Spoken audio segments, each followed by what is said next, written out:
కానీ బీసీసీ అనేది మనకి ఉమెన్స్కి లేదు. Women cricket association of India maintenance అవుతుండే నూతన్ గవాస్కర్ సారథ్యంలో. సో దాంతోపాటు మేము 2002 నుంచి మొదటగా 2004 నుంచి ఇప్పటి వరకు ఏదైతే 2018 వరకు కూడా గత 25 నుంచి 30 నేషనల్స్ రిప్రజెంట్ చేయడం జరిగింది. సో 25 నుంచి 30 నేషనల్స్ అంటే మీకు అర్థమైపోతుంది అంటే ఈ అమ్మాయి ఎన్ని నేషనల్స్ ఆడి ఉంటుందో మీకు అర్థమై ఉంటుంది. సో నేను అప్పటి నుంచి కూడా ఎస్జిఎఫ్ నేషనల్స్ కానీ, అండర్-19 ఎస్జిఎఫ్ కానీ, అండర్-14, 17 ఎస్జిఎఫ్ కానీ, దాంతోపాటు డొమెస్టిక్ మ్యాచెస్ కానీ, ఉమ్మడి ఆంధ్రప్రదేశ్లో నేషనల్స్ కానీ, కాకతీయ యూనివర్సిటీ క్యాప్టెన్గా కూడా నేను 3 సార్లు రిప్రజెంట్ చేయడం జరిగింది.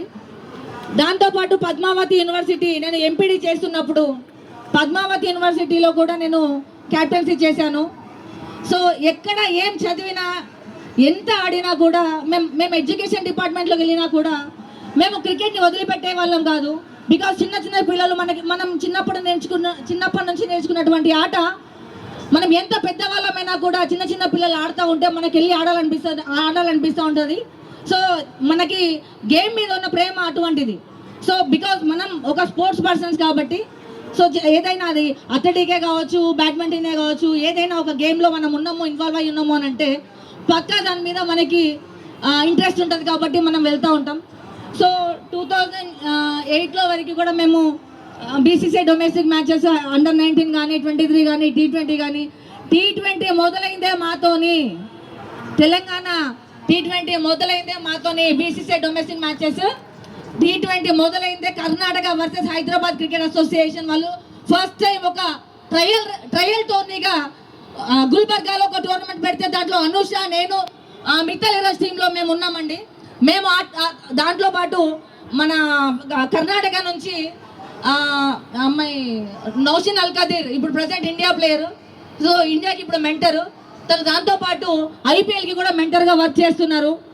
సో వాళ్ళతో ఆడిన మేము వాళ్ళంత పొజిషన్లో ఉంటే మేము ఈ స్థాయిలో మేము ఎందుకున్నాము అని అంటే కేవలం మేము జిల్లాల నుంచి ఉన్నాం కాబట్టి అని నేను అనుకుంటున్నా. సో క్రికెట్ ఆడాలి అని అంటే పక్కా హైదరాబాద్లో బతకాల్సిందేనా అనే ఒక క్వశ్చన్ అర్థమైంది మాకు. అంటే ఎందుకు ఈ క్వశ్చన్ అర్థమైంది అని అంటే మేము గరీబ్ అన్న, మేము నిజంగా చెప్తున్నాం, మేము గరీబ్, మా దగ్గర డబ్బులు లేవు, బరాబర్ మా దగ్గర డబ్బులు లేవు, కానీ గేమ్ ఉంది కాబట్టి మేము ఇప్పటివరకు ఆడుతున్నాం. ఇన్ని నేషనల్స్ ఆడినామని మీకు చెప్తున్నాం కదా. పక్కా నేనేం చెప్తున్నా అంటే ఈమె నేషనల్స్ ఆడిందా లేదా అనేది డేటా మా దగ్గర లేకపోయినా స్కూల్ గేమ్స్ ఫెడరేషన్లో ఉంటుంది, యూనివర్సిటీ కాకతీయ యూనివర్సిటీలో ఉంటుంది. దాంతోపాటు బీసీసీ డొమెస్టిక్లో మా నేమ్స్ చెక్ చేసుకోండి, హైదరాబాద్ క్రికెట్ అసోసియేషన్లో మా నేమ్స్ చెక్ చేసుకోండి.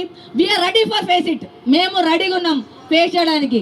ఇప్పుడు నిన్న మొన్న ప్రెసిడెంట్లు, సెక్రటరీలు హైదరాబాద్ క్రికెట్ అసోసియేషన్కి నియమించినటువంటి వాళ్ళకి మేమెవరమో తెలియకపోవచ్చు, కానీ వాళ్ళు కూడా మాకు తెలియదు నిజంగా చెప్పాలంటే. ఎందుకనంటే వాళ్ళేం క్రికెట్ ఆడిన వాళ్ళు కాదు. ఎందుకంటే ఏ ప్యానెల్లో కూడా హైదరాబాద్ క్రికెట్ అసోసియేషన్లో ఒక ప్లేయర్ ప్యానెల్లో ఉన్నారు అని అంటే నేను ఛాలెంజ్ చేస్తున్నా, నేను ఒక్కరైనా హైదరాబాద్ క్రికెట్ అసోసియేషన్లో ప్యానెల్లో క్రికెటర్ ఉంటే ఆలోచించండి. ఇంకా అంటే ఒక క్రికెట్ వాళ్ళ బాధ క్రికెటర్కే తెలుస్తుంది తప్ప అనామకులకు తెలియదు. ఒక స్పోర్ట్స్ వాళ్ళ బాధ స్పోర్ట్స్ వాళ్ళకే తెలుస్తుంది తప్ప అనామకులకు తెలియదు అన్నట్టుగా హైదరాబాద్ క్రికెట్ అసోసియేషన్ వాళ్ళు అదే పదంగా మన డిస్ట్రిక్ట్ గర్ల్స్ అందరినీ కూడా, డిస్ట్రిక్ట్ బాయ్స్ని మనకి ఎటువంటి ఛాన్సెస్ ఇవ్వకుండా ఏదో సెక్రటరీలకి నేను మీకు ఇంత డబ్బులు ఇస్తాను, మీరు సైలెంట్గా ఉండండి, మీరు ఈ సెలక్షన్స్ గురించి మాట్లాడొద్దు అనే విధంగా వాళ్ళు డబ్బులకి మభ్య పెట్టడం వల్ల సెక్రటరీలందరూ కూడా, జిల్లాలో ఉన్న సెక్రటరీలందరూ వాళ్ళు డబ్బులకి లోబడి వాళ్ళు పని చేసుకుంటున్నారు. ఎందుకంటే వాళ్ళకి డబ్బులు కావాలి, కానీ సెలక్షన్స్ వాళ్ళకి అవసరం లేదు.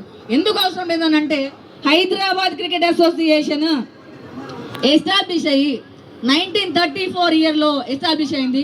1934 సంవత్సరంలో హైదరాబాద్ క్రికెట్ ఎస్టాబ్లిష్ అయింది అని అంటే మీరు అర్థం చేసుకోవచ్చు. ఇప్పటికీ 92 సంవత్సరాలు అయింది. 92 సంవత్సరాలలో వరంగల్ డిస్ట్రిక్ట్ నుంచి ఒక ఇద్దరు మాత్రమే రంజీ ప్లేయర్స్ ఉన్నారు. అంటే 90 సంవత్సరాలు మీ సెక్రటరీలు మీరు అడగరు. ఎందుకనంటే వాళ్ళకి అవసరం లేదు. వాళ్ళకి ఏంటంటే టాలెంట్ కాదు, వాళ్ళకి కావాల్సింది డబ్బులు. సో నెక్స్ట్ ఏంటంటే మహబూబ్ నగర్ జిల్లా నుంచి ఒక 2 ఉన్నారు రంజీ ప్లేయర్లు. అది మేము పుట్టినప్పుడు ఒకరు ఆడతారు, మొన్న రీసెంట్గా ఇంకొకరు ఆడతారు. సో నెక్స్ట్ రీసెంట్గా ఆదిలాబాద్ జిల్లా నుంచి ఒక అబ్బాయి రంజీ టోర్నీలో ఉన్నారు.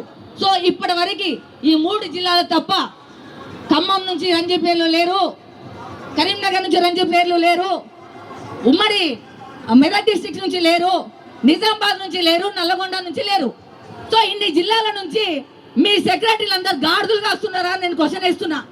ఎందుకు అనంటే, ఎందుకు ఇంత గట్టిగా ఈ అమ్మాయి మాట్లాడుతుంది అని అంటే బాధ మా బాధ. ఎందుకంటే మేము ఎవరితోని సమాధానం చెప్పాలి, ఎవరిని అడిగినా మమ్మల్ని పట్టించుకునే పరిస్థితిలో లేరు. కాబట్టి ఈరోజు గత కొన్ని సంవత్సరాలుగా మీడియా ముందు మేము మాట్లాడుతూనే ఉన్నాం.